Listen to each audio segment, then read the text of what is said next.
Welcome to the XY Advisor Podcast, a global community of financial advisors sharing and learning with one another to drive the positive evolution of financial advice. To get involved, go to xyadvisor.com or simply download the XY Advisor app.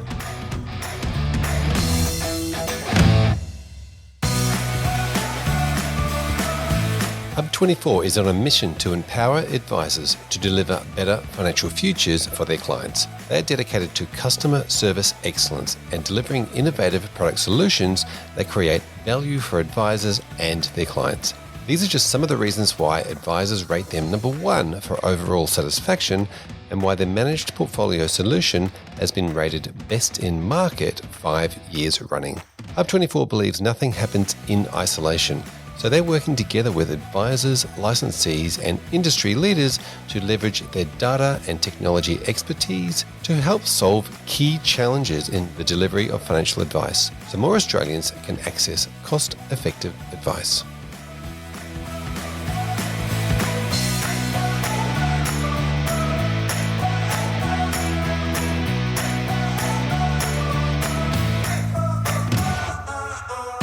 Welcome back to the XY Advisor Podcast. I'm Fraser Jack, and today I am joined by two people, Women on Wealth, Anna and Michelle. Welcome.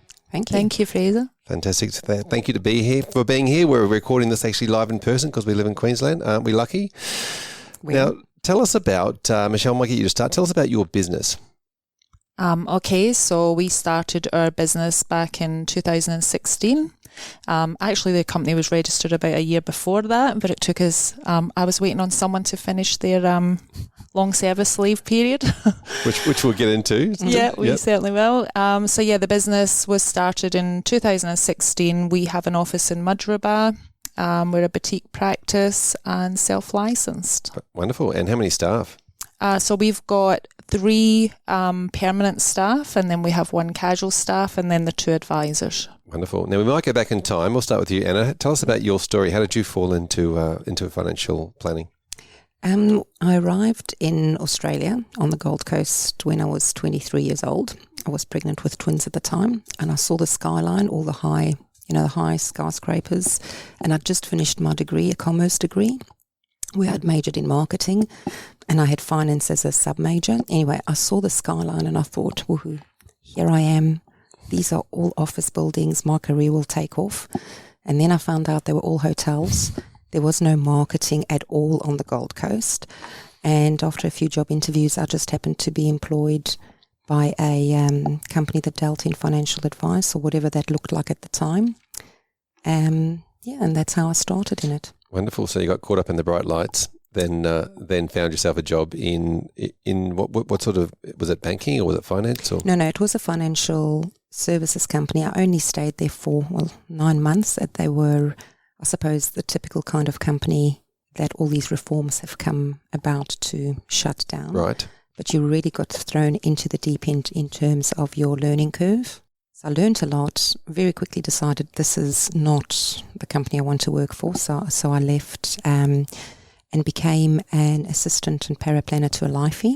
And, one thing led to another. Eventually I went and worked for one of the big 4 banks as an advisor, became a senior planner there and stayed there for 10 years, literally to the day. Yep. So that's how I fell into it. Fantastic. So a good learning, good grounding from the bank side of it, some good, 10 years in the bank and learning all the different parts of how that works. It was really, really good. The thing about the bank is there were just so many clients and you didn't have to go looking for business. You just learned as you went, and there was a lot of support.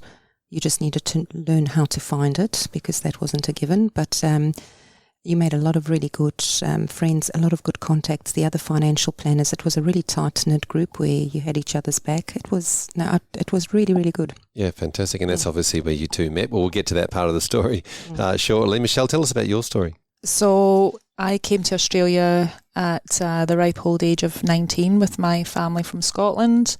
I had varied jobs when I got here. None of them were related to finance at the start. So I was a stock controller.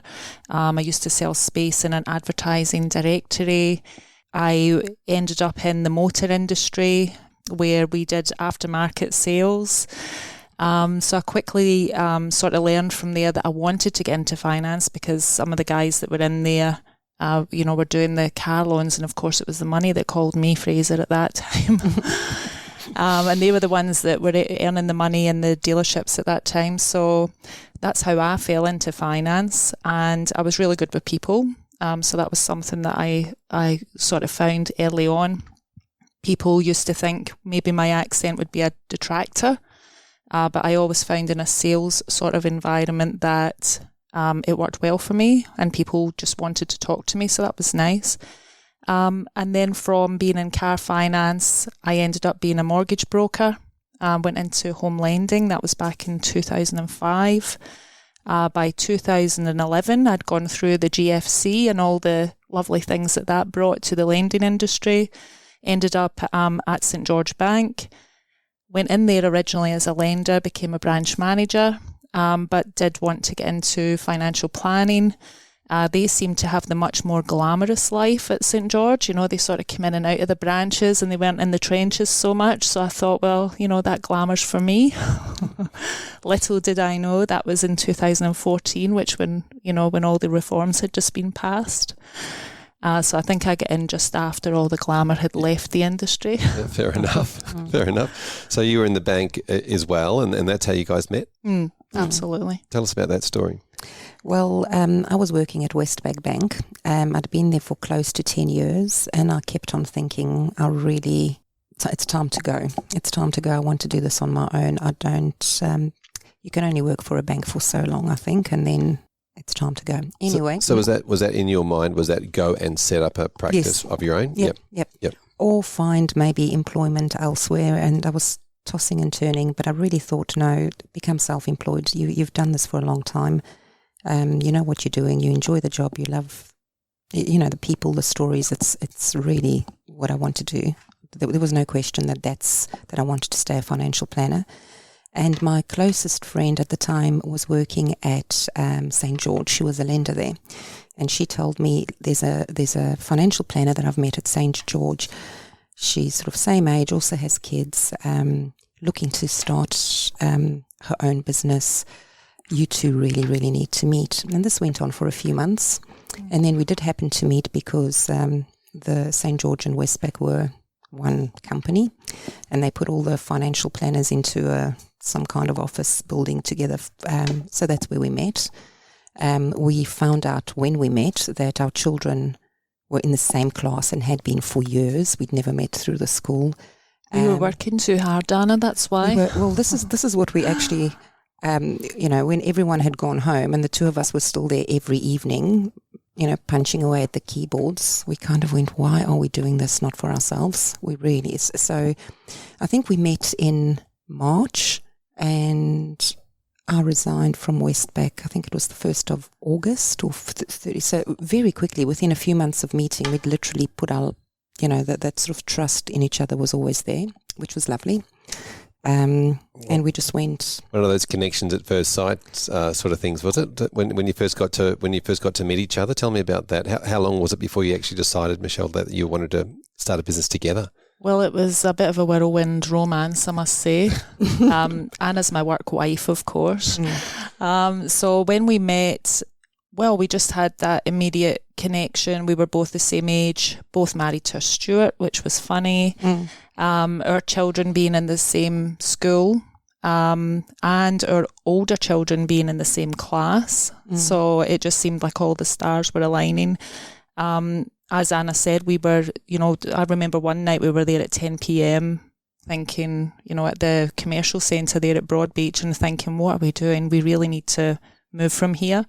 I was in a position where I ended up being one of the last planners standing at St. George Bank. So it wasn't a great place for me to be at the time, but I loved the role. I absolutely love people. So, dealing with clients and everything. So I knew this is what I wanted to keep on doing. It was really important to me to still be doing that. But that's why I'd already kind of started concocting a plan of my great escape from the bank. I guess the bank was never actually a long-term plan for me. I went in there specifically to become a financial planner. A friend of mine gave me some advice. about if I wanted to get into financial planning, not to do a certain path through one of the majors that you'll know what I'm talking about, like a discovery type program. I can't remember the name of it precisely. But he said to me, go into the bank, you will get the best training there, you will see every client from every walk of life and you'll learn really quickly. And so that's what I did. And so that's how Anna and I met and decided that we would do this together. So we just had an instant connection. We still have that. We're just an awesome team. We've got our strengths and weaknesses, each of us. But we play to each other's strengths, I think. And we've come a long way. Yeah. Tell me about that moment, Anna, when you started the business up. It was obviously there's a fair bit to set up and business names to think about and structures. And Michelle had actually already done all that. She had Woman on Wealth. She said, do I like it? I'm like, yep, let's do this. Michelle had been self-employed before as a broker.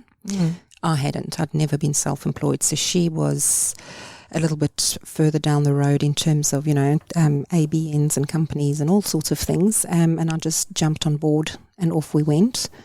Yeah, so no nerves or anything, just straight. Tremendous nerves. Tremendous nerves. I had, I've got 5 kids. 4 were still at school at the time, and so the school fees, I was the main income earner, and massive mortgage, just all the pressures involved in that.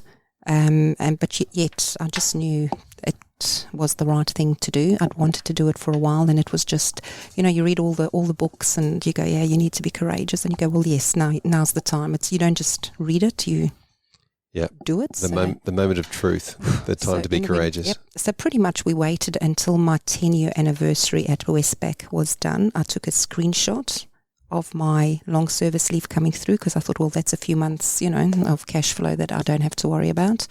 And then I resigned. I was put on gardening leave straight away, so that was great.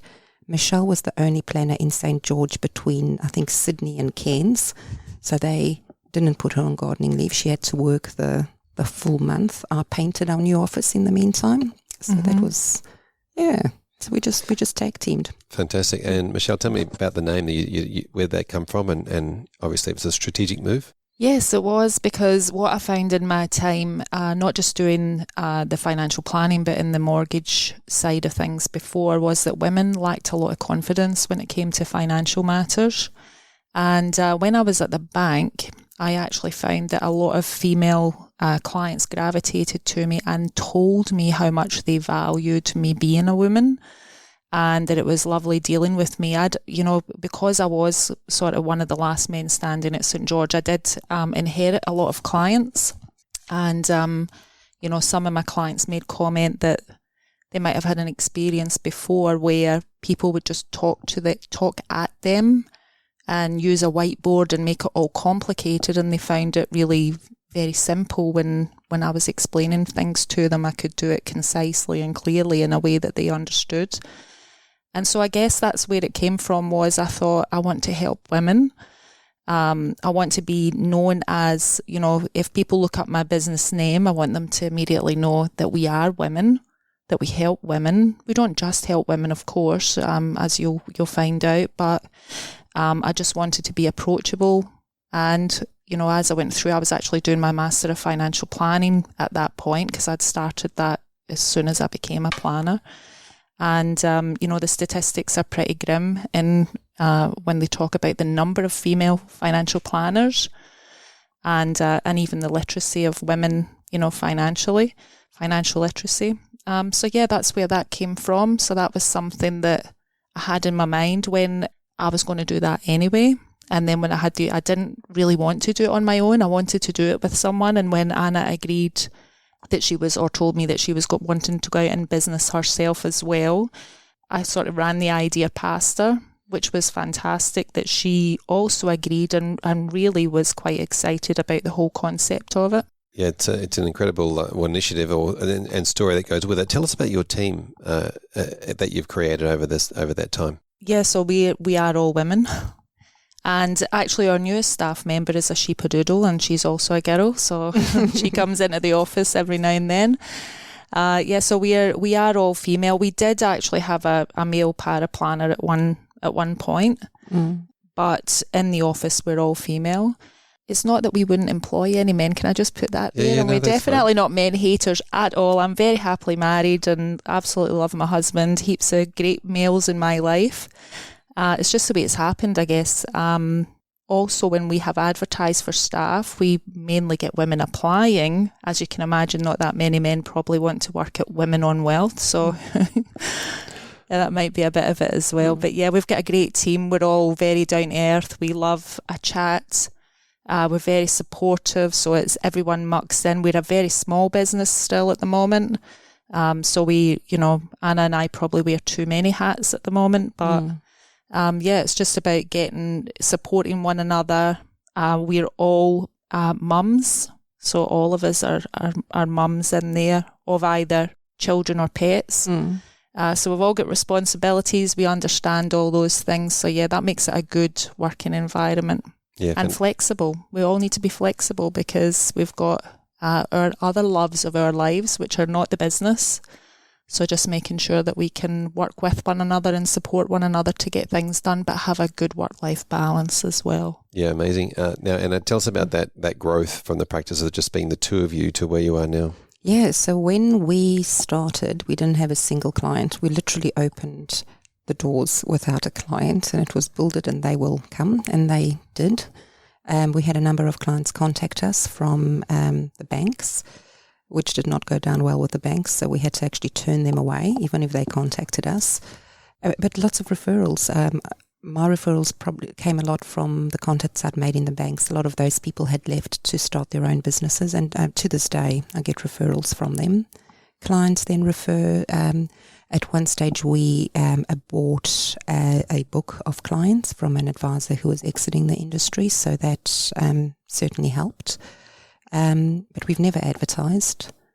I mean, we've got a website, but we don't advertise. It's all word of mouth, and I don't know. It's just... Yeah, fantastic. And how many years has it been? 5. 5 years. And what about the staff growth? Tell us about that. We we had one staff. We've had a few false starts. We've had some really good people. We've had people that have come in and then moved on because a few of them wanted to be financial planners. I don't know why, because we can't make it. You make it look too good, do you? Yeah, well, very glamorous. Very glamorous. There's no frustration or swearing in our office ever at all. It's just glamour. Your nose is getting longer, Anna. I imagine it's telling like it is Tuesday, I would say. Our office is right next door to another business called the Whiskey Bar, and let me tell you, there are days that straight after work, not often, but you just need to... So does the Whiskey Bar complain about the noise coming from you guys? Is that how it works? No, luckily they're actually closed most of the day and open just in time for the afternoon drink. Well, sounds like you guys could combine offices, maybe share office space. Yeah. Our other neighbour is a singing school for kids. So we, in the afternoons, if your windows are open, you hear little kids warbling away. It's really funny. You hear them through the, it's fantastic. It's very sweet. Yeah. And so your office is in a shopping zone or a strip shopping centre? It's in Madribar Village. It's got a lovely villagey feel. We're just off the village green. In winter, the local ladies knit tree warmers. They look like leg warmers for trees. There's something about Madribar that's it's just lovely and friendly, and we love it. Yeah, you're making it sound really corporate, by the way. It's definitely not corporate in Madribar, but I think that's one of the reasons that we fell in love with it. Actually, we didn't go out looking for a space in Madribar. We actually came here to Robina, funnily enough, and we just couldn't find the right space here. And a friend of mine owned a cafe over there. So after a long day of searching for premises, we thought we'll go over and we'll support her business, and we'll go and have a coffee and, have a download and have a talk about the things we have seen. And when we were sitting there was a big for lease sale, for lease sign across the road. And so we thought we'll go in and have a look there. And it was an ex-accountant's office. So it was all set up, with different offices already, so we didn't have to do a lot of work to it. The paint job was a bit average, but and a nice blue carpet, which we have now replaced. But it just seemed that was meant to be, and we thought, we'll see how we go here. We did a 3-year lease on the place. We then renewed it for another 3 years. We love it there. It's a bit unexpected that sometimes we actually get walk-ins, and I just never would have expected that. But I think because we've been there for a long time now, people know that we're there and they're starting to get to know us, and it's actually a really friendly little village. We absolutely love it. Yeah, it's an interesting having a little shop front / practice, isn't it? Because if people do walk past all the time, they will get familiar with it, and the fact that you've been there for 5 odd years, that trust factor is built over time. Yeah, and we get to know, we do some collections for some local women's charities, and so we have little ladies walking in all the time and dropping things off. So Share the Dignity is one of the charities that we support there, and so we have little ladies come in and drop off handbags full of cosmetics and lotions and potions and women's sanitary items, all the things that some less privileged women don't have access to. So that's really important to us, and we hold events and things there, so we are quite known in the community now, which is awesome. Yeah, fantastic. Now tell us about your advice process. Where does it start, and how do you, if a new client comes in, what's the process they go through? It depends on where they've come from, really. But normally we would probably have a quick conversation on the phone, just make sure that we are the right person for them. We get them into the office to have what we call a financial planning discovery session. Now, we used to do that for free, that session, but we've learned over the years that we need to value ourselves and our service and, the information that and guidance that we give to people. So we do charge an upfront fee for that now. And then if clients go on to advice from there, then we obviously agree on a plan fee, and we'll actually deduct that first appointment fee from that. Okay. And from there, obviously, it's the usual process: the research, the development, this preparation of the statement of advice. Yeah, fantastic. So I'll just go back to that discovery meeting, Anna. So if a client, that's 90 minutes, what are you looking for in that meeting? Well, generally before they come in, we'll send them a fact find. So we're not wasting time gathering data. We would have preferably received that fact find first, so we've got a bit of an idea. And really it's, why are you here? What's important to you? Just digging a little bit deeper, giving them maybe a few ideas that they haven't considered. Did you know that maybe you could do this? Maybe you could do that. I think often people leave there feeling a little bit calmer, like there's when you've been doing it for a while, that there's solutions, and you can, without jumping straight into solution mode, you can guide them so that they feel a little bit more secure, that there are things they can do to secure themselves. It's just literally let them talk. I find I try to talk not very much and just let them talk as much as possible. To find out find out their story, what's important to them, what they're all about. Because money, at the end of the day, I think money is, it's just money. It just supports their life. What's their life? What's important, and we'll make the money fit whatever it is that they, Yep. And in that session, are you explaining your fee structure and how you work and how much you charge in that meeting, or is that done beforehand or online? I think generally when people ask what the fee is, if they ask us beforehand, we don't know how complex your situation is. So during the discovery meeting, towards the end of it, we'd have a good idea of how much work is involved, and we would sign a fee agreement with them. We have got a pricing structure, in terms of minimums and so forth. And if things are more complex, we would price that in and get them to agree on. To it at the time. Yeah. We actually do send out an email when we book that discovery appointment, which obviously outlines the fee that we charge for the discovery appointment, and it does clearly state that if we go to personal advice after that meeting, that there are other charges, and of course we've attached our financial services guide to that, which has our fixed fee agreement. Yep. Fantastic. And how did you come up with that fee range for all the different products? How did you go about? Just trial and error. We've underpriced ourselves for way too long, Fraser. Yep. That's how we came up with it. That sounds like the way that most people have done it. Yeah. So we've gradually increased our fees over the years. Yeah, we were way underpriced at the start, and I think that came from probably being in the bank where you get paid a salary, And they had a fee structure, and you charge this tiny little plan fee, and then you would charge a big implementation fee. We just don't do that anymore. We charge a larger plan fee and rarely actually an implementation fee unless it's really complex. So it's all priced in the service for that initial advice. Yeah. Now, the interesting thing for people is when you've been charging a lower fee, and then all of a sudden now not all of a sudden, but you've now increased it. How have you gone with those conversations with the clients when you have to say to them, well, you were paying this, but now we have to pay a bit more? No problem, actually. How it was more of a problem, not for the client, but for Anna and I. We really had to be in, I think this actually is a female thing as well from the research that I've read, is we don't like to ask for money, and we certainly undervalue ourselves a lot. So I think the number one thing was actually getting our mindset right, that we do a lot of work and we do really good work. And so we should actually charge for that, because it's not just that time that the client's sitting in front of you. Of course, it's all the background work that you've done as well, and all the work that comes after it, and all the education that you've done, and the insurance, and, all these guys listening to this podcast will know where we're coming from with that. So Anna and I we made a little price menu. That's how we actually overcame our fear. And so to make that conversation easier, we would bring out our little laminated menu of pricing, and that had our base plan fee, and then if you added on extra strategies, blah blah blah. So the more work we had to do, the larger the price of the plan. I don't use that myself anymore. I don't think Anna does either.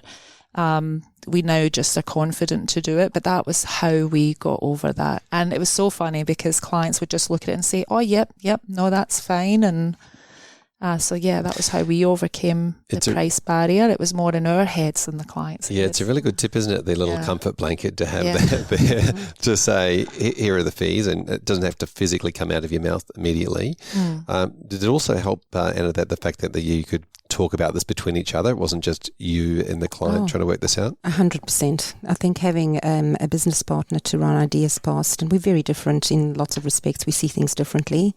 So when we debate things, generally we come at somewhere in the middle, and it's never 100% perfect. It gets altered and modified as we go along. But I think having a business partner, you just you cast your net a little bit wider. You look at things that another person might not have seen.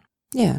Yeah, fantastic. And so we've been through the discovery process. How many other meetings and what's the time frame you'll spend with the client after that? Well, it really just depends. Sometimes you go straight from that to preparing the statement of advice and having an advice meeting. But sometimes if it's more complex or more research needs to be done, or there's, a few different strategies that you're exploring, you might have an interim meeting to go, well, look, this is what I've come up with. Here's a few options. And developing the advice from that. So 2 to 3 meetings all in all. Yep. And then we do, annual advice agreements for clients who we see regularly, sometimes once a year, twice a year, depending on the client, depending what's important to them. Yep, fantastic. And with your demographic of clients, is there any specific demographic, or have you purposely decided that you want to work with this particular type of client? No, so the clients that we have mainly at the moment are retirees, pre-retirees.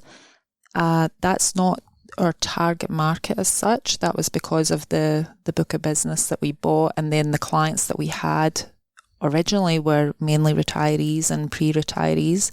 We're actually aiming more for younger families now and professionals.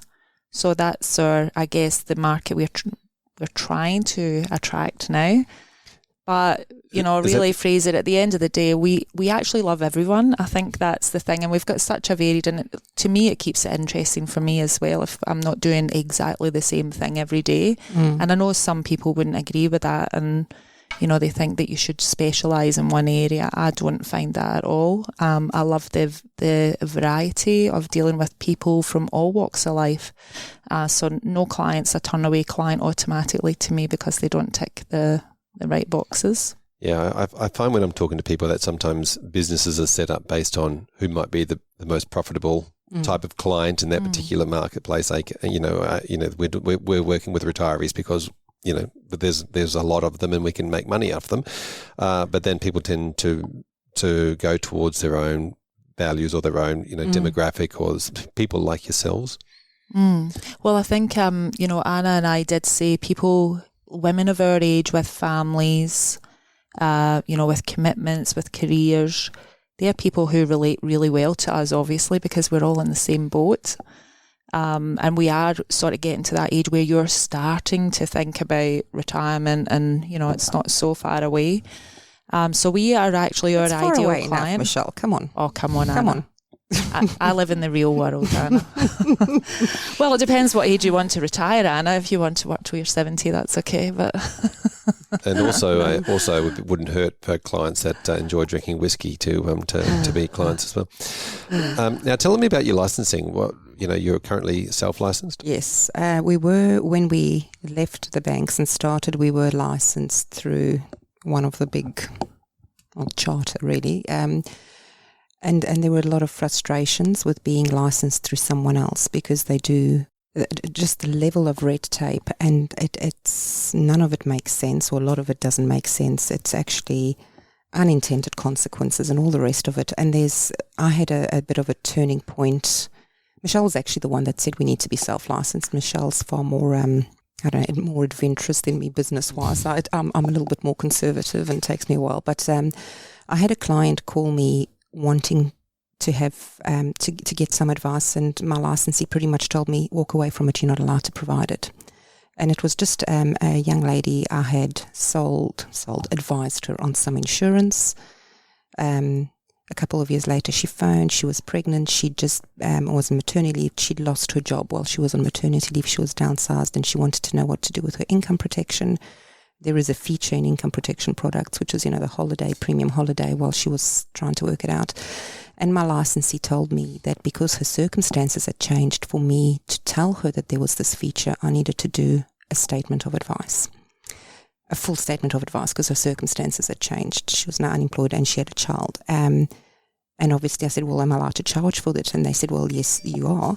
And I'm going, well, for me to charge her to do this advice would cost more than the benefit of not paying her premium for the next 4 months while she found a new job. So the benefit is $80 a month or whatever it is times by 4 months versus the amount of time it will take me to meet with her, do a new fact find or a statement of advice. So it's actually not in her best interest for me to give her advice. So they said, well, you've got to walk away from it. So I've got a lady that's on the other side of the phone crying because she doesn't know what to do. And red tape dictates that I just say, look, phone the insurance provider while I'm getting paid a ongoing premium. And I thought, this is just rubbish. This is not how humans should deal with each other. And so I think that was the turning point for me to be the master of my own fate. Fantastic. Yeah. That was the moment. That was a single moment. Tell me about setting up the license. So setting up the license was it was quite a seamless process, really. We had a great agent who helped us with that. He helped us through a lot of the paperwork and everything. Obviously, it's not something that we do every day. He was the expert in that area, and we paid him to help us get everything right and tick all the boxes. And obviously, we are comprehensive advisors, so our qualifications and everything all stacked up for ASIC, and we really found it quite an easy process. It was about 6 weeks. There's obviously a lot involved in it, but I do thank Charter for the fact that we were so on the ball with everything. They gave us a lot of opportunity when we started, so we had all our compliance things in order. We knew what we had to be doing, so we were quite regimented about that kind of thing. It was just more a case of getting the paperwork right for them, and we were a bit scared about doing it. There's no doubt about it, because you don't know what lies on the other side, but there's always one saying that I always loved was, everything you want is on the other side of fear. And I think it's been the best move for us. We're really flourishing being self-licensed. We can, we've got a compliance team that we hire, so we don't do it on our own. We make sure that we're keeping on top of things, and they really help us navigate through what are we allowed to do and what are we not allowed to do. And everyone talks about this thing about affordable advice. And I actually think that the major licensees, they're not the right fit for our group, because they would put so many layers on things that were probably unnecessary, and they were actually a barrier for us to providing affordable advice. And to me, that's one of the most important things. Everyone should have advice. There's so many studies out there that show how much better people perform financially in their lives when they have a bit of guidance. And the kind of red tape that Anna was talking about before, I mean, it's just unacceptable.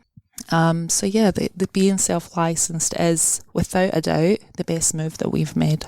Well, great story. Now, tell us about the future of the business. Where to from here? We're looking at a number of things. We're looking specifically at maybe aged care advice and getting a little bit more involved in that. We've got a client book that are aging. So that's something we've started, really educating ourselves on, and we're looking at getting some promotional things there. We're also looking at doing some things online in terms of providing, I suppose, more general advice, which is affordable. So piecemeal, I suppose you'd call it, or on more like coaching, I guess. Yeah, coaching on certain topics. Yeah, yeah, more like a general educating people, because you don't know what you don't know. So educating people so that they can become our ideal client, so helping them from the ground up, where they don't have to pay us a fortune and they can get on the right track. And actually, there's so many people doing some great things out there. In the last month, I've had several clients actually come from another advisor's sort of podcast and group. They've been educating themselves through podcasts, and that advisor's interstate, so they weren't able to go there. So I've managed to pick up a couple of clients just coming in from things they've heard on other advisors' podcasts. I think if we're all in this together, we educate people the right way and we give them the free resources, instead of us seeming like, I guess, I hate to use this expression, but I'm going to use it, a stiff in a suit. If we don't seem that way and we're more approachable, we're going to get that younger demographic, and we can really make a difference to people, and more of a difference, even more so of a difference when they're younger, as we all know. So, I just think for me, I'm actually really passionate about that part of it. I want to help younger people actually get in the door and not see it as mystical. And there's been some great things. We don't all agree with all the teachings of, some of the self-help books and everything out there. However, if you get people talking about money, I think that's the main thing, and talking about getting your finances and your house in order and making sure your family's protected and planning for the future, because it's quite scary when you look at the statistics of what's coming up for, I think about my children. And, the aging population and what's that's going to mean for my younger children, and supporting more older people, and how are we actually going to manage that as an economy. And so I think if we do all these little tiny steps along the way, we can make the world a better place, as cliche as that may sound. Fantastic. I think we're all on the same page. Yeah, I love the concept of advisors having their own podcast and just getting information out there around the value of advice and how they help and some of those stories that happen. How are you planning on getting your message out? Well, first of all, I have to have some time, Fraser. But yeah, that's why I was asking about the podcast and things before. We do have a Facebook group. We also are looking at doing some just, more follow the bouncing ball type workbooks and things like that. But I think social media is definitely the way to go for the younger generation if we're looking for them. Search engines, maybe more so for the aged care advice that Anna was talking about, and the aged care advice space that we want to go into is mainly so that we can look after and service our own clients going forward. Just making sure that we're out there. We get everything from word of mouth referrals at the moment. So to expand our business and grow our business, I think we really need to adopt technology, which neither of us are actually that amazing with. So Well, it's like the saying goes, on the other side of fear, right? yeah, that's right. And I guess that's, you hire the people that know how to use the tools. You don't necessarily have to be an expert yourself, do you? Absolutely. Now, are you looking at more advisors over time, or? We've got not enough. What's the expression Too many chiefs. We need more Indians. Except that's a terrible expression. No, it's absolutely terrible. You can't anyway, say. Okay, sorry. What she means edit is that. So yes, what she means is, we've got too many people that are advisors and not enough support staff at the moment. So we probably need to get more support staff before we actually look at more advisors. But absolutely 100%, we would love to build our business. And one day, I guess we won't be doing the grunt work. So that's the phase for the business where we are more client facing, and the part that Anna and I both love the most is dealing with people. And when you're stuck in a mountain of paperwork, we all know how much we love this. So yeah, we're always exploring new ideas about how we can reduce that burden and make things more seamless. Yeah, and there's also the fear that comes with employing someone who is client facing, because it's not just the two of us and we trust each other and we know that this is what we do. So again, it's on the other side of that fear, but that will be a big step to actually put someone in our business that does that. Yeah, fantastic. Now, you mentioned you purchased a business earlier. Would that be something you do again? We're considering it. Potentially. Yeah. It actually was a lot of work. It was a lot of work, and I'm not so sure. Anna would like to do it again. We'll look at opportunities, absolutely 100%. I'll never say no to any opportunity, but I love new clients that we are starting the process with, and you can do it the way you want to do it right from the start. Yep, start building that relationship. Yeah. Well, thank you so much for coming on the podcast. Really appreciate you sharing your story. Tell us about how somebody can get hold of you or find out about you if they wanted to continue the conversation.